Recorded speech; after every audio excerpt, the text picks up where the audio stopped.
Hi hello sisters and brothers ಎಲ್ಲ ಹೇಗಿದ್ದೀರಾ? ನಾನು ಚೆನ್ನಾಗಿದ್ದೀನಿ.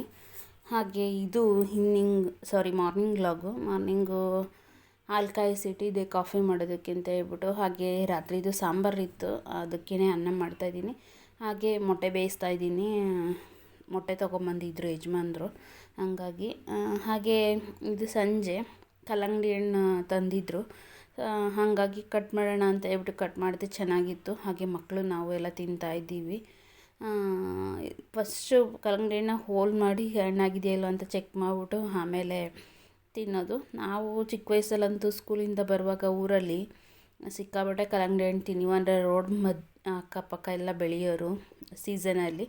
ಸೊ ನಾವು ಕೂಡ ಚಿಕ್ಕ ವಯಸ್ಸಲ್ಲಿ ಎಲ್ಲ ಕಲ್ಲಂಗಡಿ ಹಣ್ಣೆಲ್ಲ ಕಿತ್ತಾದಮೇಲೆ ಕೊನೆಯಲ್ಲಿ ಚಿಕ್ಕ ಚಿಕ್ಕ ಹಣ್ಣು ಇರೋದಲ್ವ, ಬಿಟ್ಟೋಗಾರಲ್ಲ ಅವರು ಕಲ್ಲಂಗಡಿ ಹಣ್ಣು ಕಿತ್ಕೊಳ್ಳೋರು, ಆ ಹಣ್ಣನ್ನ ಹೋಗಿ ನೋಡಿ ಚೆಕ್ ಮಾಡಿ ಕಿತ್ಕೊಳ್ತೀನಿ. ನೀವು ಅದೊಂಥರ ಬಾಲ್ಯ ಜೀವನ, ಒಂಥರ ಮೆಮೊರಬಲ್ ಅಂತಲೇ ಹೇಳ್ಬೋದು. ನಾನು ಮಕ್ಕಳಿಗೆ ಅದನ್ನೇ ಹೇಳ್ತಾಯಿದ್ದೆ, ಕಲ್ಲಂಗಡಿ ಹಣ್ಣಂತೂ ಎಷ್ಟು ತಿಂದಿದ್ದೀವೋ ಸೀಸನ್ನಲ್ಲಿ ನಾವು ಅಂತ ಹೇಳ್ಬಿಟ್ಟು ಸ್ಕೂಲ್ ಟೈಮಲ್ಲಿ. ಹಾಗೆ ಮಾತಾಡ್ಕೊಂಡು ತಿಂತಾಯಿದ್ವಿ. ಹಾಗೆ ಇದು ಬೆನ್ಕೆರೆಯೋದು 20 ರೂಪಾಯಿ 30 ರೂಪಾಯಿ ಅನಿಸುತ್ತೆ, ಅದು ಪ್ಲಾಸ್ಟಿಕ್ದು. ನಮ್ಮ ರಿಲೇಷನ್ ಮನೇಲಿ ನೋಡಿದ್ದೆ, ಈ ಬೆನ್ನು ಕಡಿತಾ ಇರುತ್ತಲ್ಲ, ಅದಾವಾಗ ಕೆರ್ಕೊಳ್ಳೋದಕ್ಕೆ ಈ ಥರ ಪ್ಲಾಸ್ಟಿಕ್ಕಲ್ಲಿ ಕೈ ಥರ ಹಾಗೆ ಉಗುರು ಥರ ಹಾಕಿ ಮಾಡಿದ್ದಾರೆ. ಹಾಗೆ ಇದು next day evening egg rice ಮಾಡೋಣ ಅಂತ ಹೇಳ್ಬಿಟ್ಟು ಮಾಡ್ತಾಯಿದ್ದೆ. ಈರುಳ್ಳಿ ಕಡಿಮೆ ಹಾಕಿದ್ದೀನಿ. ಎಂತಕ್ಕಪ್ಪ ಅಂತಂದರೆ ಈರುಳ್ಳಿ ರೇಟ್ ನೋಡಿದ್ರೆ ಜಾಸ್ತಿ ಆಗಿಬಿಟ್ಟೈತೆ. ಹಾಗೆ ಈರುಳ್ಳಿನೂ ಖಾಲಿಯಾಗಿ ಹೋಗಿತ್ತು. ಮತ್ತು ಸಿಂಪಲ್ಲಾಗಿ ಮಾಡಿದೆ ಎಗ್ ರೈಸು. ಮತ್ತು ನಾವು ಯಾವತ್ತಾದರೂ ಚೆನ್ನಾಗಿ ಮಾಡಬೇಕು ಅಂತ ಹೇಳ್ಬಿಟ್ಟು ಎಲ್ಲ ಜಾಸ್ತಿ ಹಾಕಿ, ಅಂದರೆ ಮೊಟ್ಟೆ ಎಲ್ಲ ಜಾಸ್ತಿನೇ ಹಾಕಿ ಮಾಡೋಕ್ಕೆ ಹೋದೆ. ಬಟ್ ಟೇಸ್ಟು ಚೆನ್ನಾಗಿ ಬರಲಿಲ್ಲ, ಅಂದರೆ ಉಪ್ಪು ಕಮ್ಮಿ ಆಗೋಗಿತ್ತು. ನಾವು ಬೇಕಾಬಿಟ್ಟಿ ಮಾಡ್ತೀವಲ್ವ, ಅಂದರೆ ಯಾರು ಅಂದ್ಕೊಂಡು ಮಾಡ್ತೀವಲ್ವ, ಅವತ್ತು ಅಡುಗೆ ತುಂಬ ಚೆನ್ನಾಗಿ ಬರುತ್ತೆ. ನಾವು ಇಷ್ಟಪಟ್ಟು ತುಂಬ ಚೆನ್ನಾಗಿ ಬರೋಂಗೆ ಮಾಡಬೇಕು ಅಂತ ಹೋದಾಗ ತುಂಬ ಚೆನ್ನಾಗಿ ಬರೋದಿಲ್ಲ. ಹಾಗೆ ಸಂಜೆ ಕೆಲಸದಿಂದ ಬರುವಾಗ ಮಕ್ಕಳು ಕಡಲೆಪುರಿ ತುಂಬ ದಿವಸ ಆಗಿತ್ತು ತೊಗೊಂಬಂದು ಇಟ್ಟಿದ್ದು ಊರಿಂದವ. ಅದರಲ್ಲಿ ಈ ಥರ ಚಾಟ್ಸ್ ಮಾಡಿದ್ದಾರೆ. ಚಿಪ್ಸ್ ಪ್ಯಾಕೆಟು, ಈರುಳ್ಳಿ, ಟೊಮ್ಯಾಟೊ, ಮಸಾಲ ಎಲ್ಲ ಹಾಕ್ಬಿಟ್ಟು ಚಾಟ್ಸ್ ಮಾಡಿದ್ದಾರೆ. ಕೊಟ್ಟರು ಬತ್ತಿದಂಗೆ, ಅವರು ತಿಂದಿದ್ದರು. ಹಾಗೆ ನಾನು ಕೂಡ ತಿಂದೆ. ನಮ್ಮ ಮನೇಲಿ ಇವಾಗ ಕಂಟಿನ್ಯೂಸ್ ಆಗಿ ಮೊಟ್ಟೆ ಅಂತಲೇ ಹೇಳ್ಬೋದು. ಯಾಕಂದರೆ ಒಂದು ಟ್ರೇ ತಂದುಬಿಟ್ಟಿದ್ದಾರೆ. ಅದನ್ನು ಜಾಸ್ತಿ ಇಟ್ಟರೆ, ಅಂದರೆ 30 ಮೊಟ್ಟೆ ಇರುತ್ತಲ್ವ, ಜಾಸ್ತಿ ದಿವಸ ಇಟ್ಟರೆ ಮೊಟ್ಟೆ ಕೆಟ್ಟೋಗುತ್ತೆ ಅಂತ ಹೇಳ್ಬಿಟ್ಟು ಡೈಲಿ ಮೊಟ್ಟೆನೇ ತಿಂತಾಯಿದ್ದೀವಿ ನಾವು. ಅಂದರೆ ಡೈಲಿ ಅಂತ ಇಲ್ಲ, ಒಂದು ದಿನ ಬಿಟ್ಟು ಒಂದು ದಿನ ತಿಂತಾಯಿದ್ದೀವಿ ಅಂತಲೇ ಹೇಳ್ಬೋದು. ಯಾಕಂದರೆ ನಾವು ಸೋಮವಾರ ತಿನ್ನಲ್ಲ, ಹಾಗೆ ಗುರುವಾರ ತಿನ್ನಲ್ಲ, ಶನಿವಾರ ತಿನ್ನಲ್ಲ, ಈ ರೀತಿ ವಾರದಲ್ಲಿ 3-4 ದಿವಸ ತಿನ್ನಲ್ಲ. ಹಾಗಾಗಿ ಮೊಟ್ಟೆ ಎಗ್ ಬುರ್ಜಿ ಮತ್ತು ಚಪಾತಿ ಮಾಡಿದ್ದು. ಇದು ನೆಕ್ಸ್ಟ್ ಡೇ ಮಾರ್ನಿಂಗು ಅಂತಂದರೆ ಅದ್ರ ನೆಕ್ಸ್ಟ್ ಡೇ ಮಾರ್ನಿಂಗು ನಾನು ಹಾಲು ಕಾಯೋದಕ್ಕೆ ಇಟ್ಟು ಕಾಫಿ ಮಾಡ್ಕೊಳ್ಳೋಣ ಅಂತ ಹೇಳಿ ಮಾಡ್ತಾಯಿದ್ದೀನಿ. ನಾನು ಕಾಫಿನ ಈ ರೀತಿ ಮಾಡ್ತೀನಿ. ಹಾಗೆ ನಾವು ಯೂಸ್ ಮಾಡೋದು ಕೋಥಾಸ್ ಕಾಫಿ ಪುಡಿ. ಕೋಥಾಸ್ ಕಾಫಿ ಪುಡೀಲಿ 85% ಕಾಫಿ ಪುಡಿ, ಹಾಗೆ 15% ಚಿಕೋರಿ ಇದೆ. ಹಾಗೆ ನೀವು ಬ್ರೂ, ಸನ್ರೈಸ್ ಈ ಥರ ಕಾಫಿ ಪುಡಿ, ಇನ್ಸ್ಟಂಟ್ ಕಾಫಿ ಪುಡಿ ಎಲ್ಲ ತರ್ತಿರಲ್ಲ, ಅದರಲ್ಲಿ ನೋಡಿ, ಅದರಲ್ಲಿ 65, 45, 35 ಇರುತ್ತೆ, ಒಂದ್ಸಲ 55, 45 ಇರುತ್ತೆ. ಅಂದರೆ 65% ಕಾಫಿ ಪುಡಿ ಇದ್ದರೆ 45% ಚಿಕೋರಿ ಇರುತ್ತೆ. ಸೊ ಹಾಗಾಗಿ ನನಗೆ ಚಿಕೋರಿ ಹಾಕೋದ್ರಿಂದ ಕಲರ್ ಬರುತ್ತೆ ಕಾಫಿ, ಆದರೆ coffee taste, original coffee taste ಬರೋದಿಲ್ಲ. ನೀವು ಒರಿಜಿನಲ್ ಕಾಫಿ ಟೇಸ್ಟ್ ಬರಬೇಕು ಅಂತಂದರೆ ಕಾಫಿ ಜಾಸ್ತಿ ಇರೋ ಅಂಥದ್ದನ್ನು ಯೂಸ್ ಮಾಡಿ ನೋಡ್ಕೊಳ್ಳಿ. ಯಾವುದೇ ಕಾಫಿ ಪುಡಿ ಪ್ಯಾಕೆಟ್ ತಗೊಂಡ್ರೆ ಅದ್ರ ಹಿಂದೆಗಡೆ ನೋಡಿ ಕಾಫಿ ಇಷ್ಟು ಪರ್ಸೆಂಟು, ಚಿಕೋರಿ ಇಷ್ಟು ಪರ್ಸೆಂಟ್ ಅಂತ ಹೇಳ್ಬಿಟ್ಟು ಹಾಕಿರ್ತಾರೆ. ಇದು ನಾನು ಯಾವಾಗಲೂ ಬಳಸೋದು ಕೋಥಾಸ್ ಕಾಫಿ ಪುಡಿ. ಹಾಗಾಗಿ ಇದರಲ್ಲಿ 85% ಕಾಫಿ, ಹಾಗೆ 15% ಮಾತ್ರ ಚಿಕೋರಿ ಇರುತ್ತೆ. ಮತ್ತು ನಾನು ಡಿಕಾಕ್ಷನ್ ಮಾಡ್ಕೊಂಬಿಟ್ಟು ಕಾಫಿ ಮಾಡೋದು ಈ ರೀತಿ. ಅಂದರೆ ಫಸ್ಟು ಬಿಸಿನೀರು ಹಾಕಿ ಕಾಫಿ ಪುಡಿ ಹಾಕಿ ಕುದಿಸ್ಕೊತೀವಿ. ಮುಂಚೆ ನಾನು ಏನು ಮಾಡ್ತಾಯಿದ್ದೆ, ಹಾಲು ಕಾಯಿಸ್ಬಿಟ್ಟು ಹಾಲೊಳಗಡೆನೇ ಕಾಫಿ ಪುಡಿ, ಸಕ್ಕರೆ ಹಾಕಿ ಕುದಿಸ್ಕೊತಾಯಿದ್ದೆ.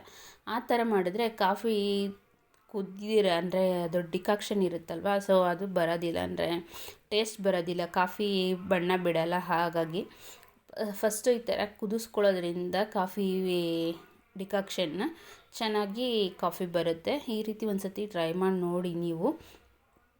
ಹಾಗೆ ನಾನು ಈ ಥರ ಕುದಿಸಿ ಆದಮೇಲೆ ಸಕ್ಕರೆನೂ ಹಾಕ್ಬಿಟ್ಟು ಆಮೇಲೆ ಹಾಲನ್ನ ಹಾಕ್ಬಿಟ್ಟು, ಕೆಲವರು ಹಾಲು ಕುದಿಸಿರ್ತಾರಲ್ವ, ಸೊ ಹಾಲು ಹಾಕ್ಬಿಟ್ಟು ಹಂಗೆ ಮಳ್ಳಾಕಿ ಕೊಡ್ತಾರೆ. ನಾನು ಆ ರೀತಿ ಮಾಡೋದಿಲ್ಲ. ಹಾಲು ಹಾಕಿದ್ಮೇಲೂ, ಕಾಯಿಸಿರೋ ಹಾಲು ಹಾಕಿದ್ಮೇಲೂ ಮತ್ತೆ ಒಂದ್ಸಲ ನಾನು ಕಾಫಿನ ಕುದಿಸ್ಕೊತೀನಿ. ಹಿಂಗೆ ಮಾಡೋದ್ರಿಂದ ಕಾಫಿ ತುಂಬ ಟೇಸ್ಟಿಯಾಗಿ ಚೆನ್ನಾಗಿ ಬರುತ್ತೆ. ನನಗಂತೂ ನಾನು ಎಲ್ಲೇ ಕಾಫಿ ಕುಡಿದ್ರೂ ನನಗೆ ನಾವು ಮಾಡೋ ಈ ಥರ ಕಾಫಿ ನನಗೆ ಟೇಸ್ಟ್ ಎಲ್ಲೂ ಬರೋಲ್ಲ. ಮತ್ತು ಬೇರೆ ಕಡೆ ಎಲ್ಲ ನಾವು ಕಾಫಿ ಕುಡಿದಾಗ ಅದರಲ್ಲಿ ಚಿಕೋರಿನೇ ಜಾಸ್ತಿ ಇರುತ್ತೆ, ಯಾಕಂದರೆ ಒರಿಜಿನಲ್ ಕಾಫಿ ಟೇಸ್ಟ್ ಬರೋದಿಲ್ಲ. ನಾನು ಹಾಗಾಗಿ ಟ್ರೈ ಮಾಡಿದ್ದೀನಿ. ಸೊ ಹಾಗಾಗಿ ನಿಮ್ಮ ಜೊತೆ ಶೇರ್ ಮಾಡ್ಕೊತಾ ಇದ್ದೀನಿ. ಹಾಗೆ ಇವತ್ತು ಒಂದು ಟಾಪಿಕ್ ಬಗ್ಗೆ ಮಾತಾಡೋಣ ಅಂತ ಅಂದ್ಕೊಂಡೆ. ಕೆಲವ್ರಿಗೆ ನಮಗೆ ಅಂತಲೇ, ಲೇಡೀಸ್ಗೆ ಅಂತ ಅಲ್ಲ, ಜೆಂಟ್ಸಿಗೂ ಈ ರೀತಿ ಇರುತ್ತೋ ಏನೋ ಗೊತ್ತಿಲ್ಲ. ಕೆಲವು ದಿವಸ ಇದ್ದ ಮೂಡು ಇನ್ನು ಕೆಲವು ದಿವಸ ಇರೋಲ್ಲ ಅಂತಂದರೆ ನೋಡ್ಬೋದು ನೀವು. ಕೆಲವು ದಿವಸ ಏನನ್ಸುತ್ತೆ, ಏನಾದರೂ ಮಾಡಬೇಕು ಜೀವನದಲ್ಲಿ, ಹಿಂಗೆ ಇರಬಾರ್ದು, ಅಯ್ಯೋ ಅದಕ್ಕೆ ದುಡ್ಡು ಸಾಲಲ್ಲ, ಇದಕ್ಕೆ ದುಡ್ಡು ಸಾಲಲ್ಲ, ನಮ್ಮ ಜೀವನ ಹೀಗಾಗೋಯ್ತು, ಇಷ್ಟೇ ನಮ್ಮ ಜೀವನ. ಈಗ ಒಂದು ತಿಂಗಳು ಸ್ಯಾಲ್ರಿ ತೊಗೊತೀವಿ, ಆ ಸ್ಯಾಲ್ರಿ ಇಂಥದ್ದಕ್ಕೆ ಅಂತ ಖರ್ಚಾಗೋಗುತ್ತೆ. ಕಣ್ಣಿಗೆ ಕಂಡಿದ್ದಂದರೆ ಇಷ್ಟಪಟ್ಟಿದ್ದೊಂದು ಬಟ್ಟೆ ತೊಗೊಳಕ್ಕಾಗಲ್ಲ, ಇಷ್ಟಪಟ್ಟಿದ್ದು ಹೊರಗಡೆ ಹೋಗಿ ಒಂದು ತಿನ್ನೋಕ್ಕಾಗಲ್ಲ. ಬರೋ ಸ್ಯಾಲ್ರಿಲೇ ಎಲ್ಲ ಮ್ಯಾನೇಜ್ ಮಾಡಬೇಕು, ಹಾಗೆ ಸೇವಿಂಗ್ಸ್ ಮಾಡಬೇಕು, ಈ ರೀತಿ ಅನಿಸುತ್ತೆ. ಅದರಲ್ಲಿ ಆಗಲ್ಲ. ಅದಕ್ಕೋಸ್ಕರ ನಾವು ಏನಾದರೂ ಮಾಡಬೇಕು, ಸ್ಯಾಲ್ರಿ ಜೊತೆಗೆ ಇನ್ನು ಬೇರೆ ಥರ ಇನ್ಕಮ್ ಬರೋ ಥರ ಮಾಡ್ಕೋಬೇಕು, ಹಾಗೆ ಹೀಗೆ ಏನಾದರೂ ದೊಡ್ಡದಾಗಿ ಸಾಧನೆ ಮಾಡಬೇಕು. ಏನು ಮಾಡೋದು, ಇಲ್ಲ ಹಂಗೆ ಮಾಡಬೇಕು, ಹಿಂಗೆ ಮಾಡಬೇಕು ಅಂತ ಯೋಚನೆ ಮಾಡ್ತೀವಿ. ಒಂಥರ ಅವಾಗ ಏನನ್ಸುತ್ತೆ, ಮೈಯಲ್ಲಿ ಮನಸ್ಸಲ್ಲೆಲ್ಲ ಫುಲ್ಲು ಎನರ್ಜಿ ಬಂದುಬಿಟ್ಟಿರುತ್ತೆ, ಏನಾದರೂ ಮಾಡಲೇಬೇಕು, ಹಿಂಗೆ ಇದ್ದರೆ ಆಗಲ್ಲ ಅಂತ ಹೇಳ್ಬಿಟ್ಟು. ಆವಾಗ ಒಂದೆರಡು ದಿವಸ ಆ್ಯಕ್ಟಿವ್ ಆಗಿರ್ತೀವಿ ಫುಲ್ಲು. ಅಂದರೆ ಮನೆ ಕೆಲಸ ಮಾಡೋದಾಗಲಿ, ಹೊರಗಡೆ ಹೋಗಿ ಓಡಾಡೋದಾಗಲಿ ಎಲ್ಲ ತುಂಬ ಸಿಕ್ಕಾಬಿಟ್ಟೆ ಸ್ಟ್ರಾಂಗಾಗಿ ಇರ್ತೀವಿ. ಆಮೇಲೆ ತಿರ್ಗಾ ಸ್ವಲ್ಪ ದಿವಸ ಅಯ್ಯೋ ಹೋಗೋ ತೆಗಿದ್ರೆ ಇರ್ತದೆ ಅಂತ ಅನಿಸುತ್ತೆ. ನಮಗೆ ಲೇಡೀಸ್ಗಳಿಗೆ ಯಾವಾಗಪ್ಪ ಆ ರೀತಿ ಆಗುತ್ತೆ ಅಂದರೆ, ನಮ್ಮದು ಮಂತ್ಲಿ ಪೀರಿಯಡ್ಸ್ ಬರುತ್ತಲ್ವ, ಆ ಪೀರಿಯಡ್ಸ್ ಬರೋದಕ್ಕೆ ಮುಂಚೆ ಅನಿಸುತ್ತೆ. ಅಂದರೆ ಈ ಥರ ಏನಾದರೂ ಮಾಡಲೇಬೇಕು, ಇದು ಮಾಡಬೇಕು, ಹಂಗೆ ಹಿಂಗೆ ಅಂತ ಒಂಥರ ಮೈಂಡು ಮನಸ್ಸು ಎಲ್ಲ ತುಂಬ ಸ್ಟ್ರಾಂಗ್ ಆಗಿರುತ್ತೆ. ಆವಾಗ ಸಿಕ್ಕಾಪಟ್ಟೆ ಕೆಲಸನೂ ಮಾಡ್ತೀವಿ, ಒಂಥರ ಎನರ್ಜೆಟಿಕ್ಕಾಗಿ ಇರ್ತೀವಿ. ಅದೇ ನಮ್ಮದು ಪೀರಿಯಡ್ಸ್ ಎಲ್ಲ ಕಂಪ್ಲೀಟ್ ಆದಮೇಲೆ ಅದನ್ನು ಮಾಡಬೇಕು ಅಂತ ಹೋದರೆ ಅದನ್ನು ಮಾಡೋದಕ್ಕೆ ಮನಸ್ಸೇ ಬರೋಲ್ಲ. ಅಯ್ಯೋ ಹೋಗೋತ್ತಾಗಿ ಯಾರು ಮಾಡ್ತಾರೆ, ಅಯ್ಯೋ ಹಿಂಗೆ ಅದಿದ್ದರೆ ನಡೀತತೆ ಜೀವನ, ಹೆಂಗಿದ್ರೂ ನಡೀತತೆ, ಮತ್ತು ಹುಟ್ಟಿದ ಮನುಷ್ಯ ಸಾಯಲೇಬೇಕು, ಮಾಡಿ ಯಾರು ಹೊತ್ಕೊಂಡು ಹೋಗೋರು, ಈ ರೀತಿ ನೆಗೆಟಿವ್ ಆಗಿ ಥಿಂಕ್ ಮಾಡ್ತೀವಿ. ಮತ್ತು ಒಂಥರ ಲೇಝಿ ಆಗಿಬಿಡ್ತೀವಿ. ಅಂದರೆ ನಮ್ಗೆ ಅವಾಗ ಎನರ್ಜಿನೂ ಇರೋಲ್ಲ, ಮೈಂಡ್ ಆಗಲಿ ಮನಸ್ಸಾಗಲಿ. ಮತ್ತು ನಮಗೇನು ಕೆಲಸನೂ ಅಷ್ಟೇ ಮಾಡಬೇಕು ಅಂತ ಅನ್ಸೋದೇ ಇಲ್ಲ, ಲೇಝಿ ಪೀಪಲ್ ಆಗಿ ಹೋಗಿರ್ತೀವಿ. ಈ ರೀತಿ ಎಲ್ಲ ಹೆಣ್ಮಕ್ಳಿಗೂ ಆಗುತ್ತಾ, ಹಾಗೆ ಗಂಡಸರಿಗೂ ಯಾರಿಗಾದರೂ ಈ ರೀತಿ ಆಗುತ್ತಾ ಅಂತ ಹೇಳ್ಬಿಟ್ಟು ಕಮೆಂಟ್ಸ್ ಮಾಡಿ. ನಿಮಗೂ ಕೂಡ ಈ ರೀತಿ ಎಕ್ಸ್ಪೀರಿಯೆನ್ಸ್ ಆಗಿದ್ದರೆ. ನನಗೆ ಮಾತ್ರ ಈ ರೀತಿ ಎಕ್ಸ್ಪೀರಿಯೆನ್ಸು ತುಂಬ ಸಲ ಆಗಿದೆ, ಹಾಗಾಗಿ ನಾನು ಶೇರ್ ಮಾಡಿಕೊಂಡೆ. ನಾನು ಯಾವ ಟೈಮಲ್ಲಿ ಹಿಂಗಾಗುತ್ತೆ ಅಂತಲೂ ಕೂಡ ನಾನು ನೋಡಿದಾಗ ನನಗೆ ಅರ್ಥ ಆಯಿತು ಯಾವ ಟೈಮಲ್ಲಿ ಈ ರೀತಿ ಆಗುತ್ತೆ ಅಂತ ಹೇಳ್ಬಿಟ್ಟು. ಬಟ್ ಅಂದ್ಕೊಂಡಿದ್ದನ್ನು ನಾವು ಮಾಡೋದಕ್ಕಾಗೋದೇ ಇಲ್ಲ. ಆವಾಗ ಒಂದು ವೀಕ್, ಒಂದು 3-4 ಡೇಸಲ್ಲಿ ನಾವು ಆ ರೀತಿ ಹಂಗೆ ಅನಿಸೋದು ನಮಗೆ ಸಹಜ. ಏನಂತ ಏನಾದರೂ ಮಾಡಬೇಕು, ಹಿಂಗೆ ಇದ್ರೆ ಆಗಲ್ಲ, ಹಾಗೆ ಹೀಗೆ ಅಂತ. ಬಟ್ ನೀವೂ ಆ ಥರ ಅಂದ್ಕೊಂಡಿದ್ದನ್ನು ಕಾರ್ಯರೂಪಕ್ಕೆ, ಅಂದರೆ ನಾವು ಯಾವ ಟೈಮಲ್ಲಿ ಅಂದ್ಕೊಂಡಿರ್ತೀವಲ್ವ ಆ ಟೈಮಲ್ಲಿ ಅದೇನೇ ಕಷ್ಟ ಆದರೂ ಪರವಾಗಿಲ್ಲ, ಕಾರ್ಯರೂಪಕ್ಕೆ ತರ್ತೀವಲ್ಲ ಅದೇ ನಿಜವಾದ ಯಶಸ್ಸು. ಬಟ್ ನಮಗೆ ಆ ಥರ ಇಲ್ಲ. ಯಾಕಂದರೆ ಆವಾಗ ಅಂದ್ಕೊಂಡಿರ್ತೀವಿ, ಆಮೇಲೆ ಪೀರಿಯಡ್ಸ್ ಬಂದಾಗ ಹೊಟ್ಟೆ ನೋವು, ಹಾಗೆ ಸುಸ್ತು ಇದೆಲ್ಲ ಇರುತ್ತಲ್ವ. ಸೊ ಅವಾಗ ಆಟೋಮೆಟಿಕ್ಕಾಗಿ ನಮ್ಮ ಏನಿದು ಆಸೆ ಕನಸುಗಳೆಲ್ಲ ಹಾಗೆ ಮುದ್ರು ಹೋಗ್ತವೆ ಅಂತಲೇ ಹೇಳ್ಬೋದು. ಹಾಗೆ ಇದು ನೆಕ್ಸ್ಟ್ ಡೇ ಮಾರ್ನಿಂಗು ಇವತ್ತು ಅಡುಗೆನೇ ಮಾಡ್ಕೊಂಬಿಡೋಣ ಅಂತ ಹೇಳ್ಬಿಟ್ಟು ಬೆಳಗ್ಗೆನೇ ಅಡುಗೆನೇ ಮಾಡ್ತಾಯಿದ್ದೀನಿ. ಹಾಗೆ ಇದು ಹಿಸ್ಕಿದ ಅವರೆಬೇಳೆ ಇತ್ತಲ್ಲ, ಅದನ್ನು ಒಣಗಿಸಿ ಇಟ್ಟಿದ್ದೆ. ಒಣಗಿಸಿ ಇಟ್ಟಿದ್ದರಿಂದ ಅಲ್ಲಿ ತುಂಬ ದಿವಸ ಆಗಿತ್ತು ಸ್ಟೋರ್ ಮಾಡಿ. ಸೊ ಅದನ್ನು ಹಾಕಿ ಜಜ್ಜಿ ಮೂಲಂಗಿ ಹಾಕಿ ಹುಳಿ ಸಾರು ಮಾಡೋಣ ಅಂತ ಹೇಳ್ಬಿಟ್ಟು ಮಾಡ್ತಾಯಿದ್ದೀನಿ. ಹಾಗೆ ಬೇಳೆನ ನೆನೆಸಿದ್ರಿಂದ ಒಗ್ಗರಣೆಗೆ ಹಾಕ್ತಾಯಿದ್ದೀನಿ. ಸಿಂಪಲ್ಲಾಗಿ ಬೇಗ ಮಾಡ್ತಾಯಿದ್ದೀನಿ. ನಾನೇನು ಮಾಡ್ತೀನಿ ಅಂದರೆ, ಡೈಲಿ ಟಿಫನ್ ಮಾಡೋರು ಯಾರು ಆಗೋ ಮಾಡಿದ್ದೆ ಮಾಡ್ಕೊಂಡು ಮತ್ತು ಟೈಮ್ ಬೇರೆ ಸಾಲಲ್ಲ ಅಂತ ಹೇಳ್ಬಿಟ್ಟು ಸಂಜೆಗೂ ಹಾಗಂಗೆ ಒಂದೊಂದು ಟೈಮಲ್ಲಿ ಬೆಳಗ್ಗೆನೇ ಅಡುಗೆ ಮಾಡಿಬಿಡ್ತೀನಿ. ಅಂದರೆ ಅನ್ನ ಸಾಂಬಾರು, ಒಂದೊಂದು ಟೈಮಲ್ಲಿ ಬೆಳಗ್ಗೆನೇ ಮುದ್ದೆ ಮಾಡಿಬಿಡ್ತೀನಿ. ಆದರೆ ಇಲ್ಲಾಂದರೆ ಬರೀ ಅನ್ನ ಸಾಂಬಾರು ಆದರೂ ಮಾಡಿಬಿಡ್ತೀನಿ. ಸೊ ಇದು ಮಾರ್ನಿಂಗ್ ಹಾಕಿದ್ರಿಂದ ಜಜ್ಜಿ ಮೂಲಂಗಿ ಹಾಗೆ ಬೇಳೆ ಹಾಕಿ ಹುಳಿ ಸಾರನ್ನ ಮಾಡ್ತಾಯಿದ್ದೀನಿ. ಇದು ಮೂಲಂಗಿನ ಕಟ್ ಮಾಡಿ ಹಾಕೋದ್ಕಿಂತ ಈ ಥರ ಜಜ್ಜಿ ಹಾಕಿದ್ರೆ ಟೇಸ್ಟು ಚೆನ್ನಾಗಿ ಬರುತ್ತೆ. ಹಾಗೆ ತಿನ್ನೋದಕ್ಕೂ ಕೂಡ ಸಿಗುತ್ತೆ ಮೂಲಂಗಿ. ನೀವು ಈ ರೀತಿ ಯಾರಾದರೂ ಟ್ರೈ ಮಾಡಿದರೆ ಕಮೆಂಟ್ಸ್ ಮಾಡಿ. ನಮ್ಮಮ್ಮ ಅವರು ಈ ಥರ ಮೂಲಂಗಿನ ಯಾವಾಗಲೂ ಜಜ್ಜಿಬಿಟ್ಟೆ ಹಾಕೋದು ಊರಲ್ಲಿ. ಜಜ್ಜಿ ಮೂಲಂಗಿ ಸಾಂಬಾರು ಅಂತಲೇ ಅಂತಾರೆ, ಅಂದರೆ ಹುಳಿ ಸಾರನ್ನೇ ಮೂಲಂಗಿ ಜಜ್ಜಿಬಿಟ್ಟು ಹಾಕೋದ್ರಿಂದ ಜಜ್ಜಿ ಮೂಲಂಗಿ ಸಾಂಬಾರು ಅಂತ ಹೇಳ್ತಾರೆ.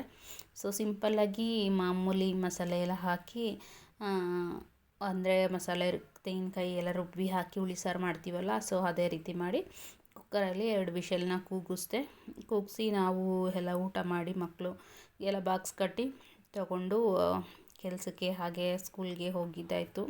ಹಾಗೆ ಒಂದೊಂದು ದಿವಸ ಏನನ್ಸುತ್ತೆ, ಈ ಕೆಲ್ಸಕ್ಕೆ ಹೋಗೋರು ಯಾರಪ್ಪ ಮನೇಲಿ ಆರಾಮಾಗಿ ಇದ್ಬಿಡೋಣ ಅಂತಲೂ ಅನಿಸುತ್ತೆ.